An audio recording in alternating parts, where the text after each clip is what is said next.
Anyway, so now we're going to have Mark SMITHEY come up. Come on, Mark.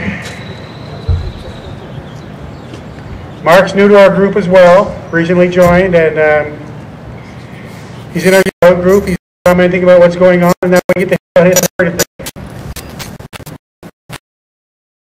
Mark. Well, I consider it quite an honor and a pleasure to be here, and I appreciate Don asking me to speak. There isn't a whole lot I can say that I haven't heard up here already. I'm in a battle, pretty good-sized battle of my own in Modesto. I haven't seen my daughter since April 18th, but I had a huge victory, and only people in this kind of situation and an event like this would really understand. But I had not only the child's mother, but I've had counselors and a mediator and a judge totally against me.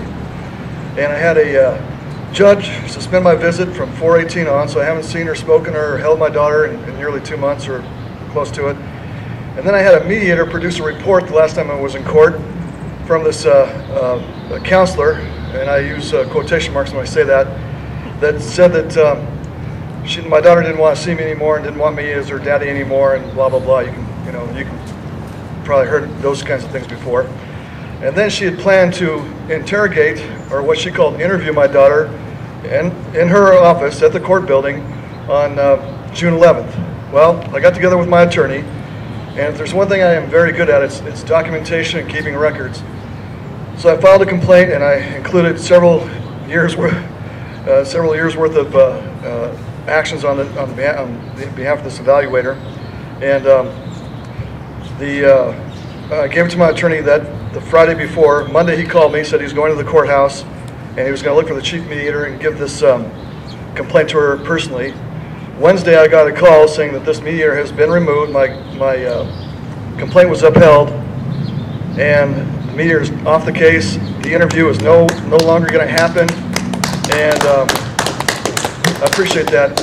Nobody can understand that except for what people that have been through this, and it was a huge victory. I'm sure it sent shockwaves through the mother, the counselor, the mother's attorney, who smiles when he comes into court and laughs when he leaves, and the judge. I'm sure just couldn't believe it, because they had this thing all set up to take my daughter away from me permanently, to drop me down a hole that I could never crawl out of unless I had maybe $1 million, and that got washed away. So now my attorney is looking for somebody that's going to be a little more favorable to our situation, and believe me, getting an attorney that can do this has been a frustrating experience. That is just a world of craziness in itself.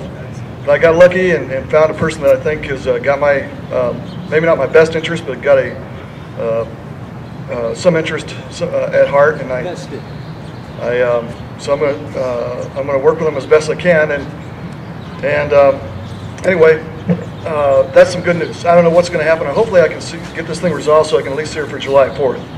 But she's 14 now, and I've had 13 fairly decent years with her, although for the last 4 years I was only able to see her 12 hours a month.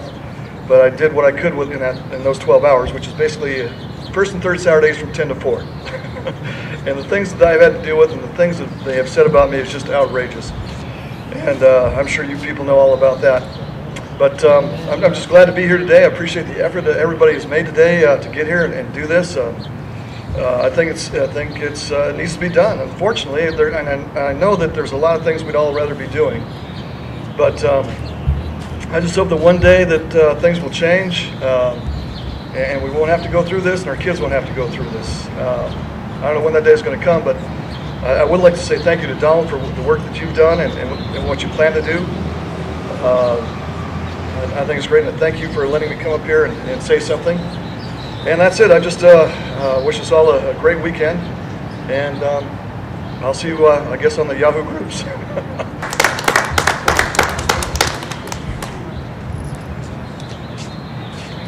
Thank you very much, Mark.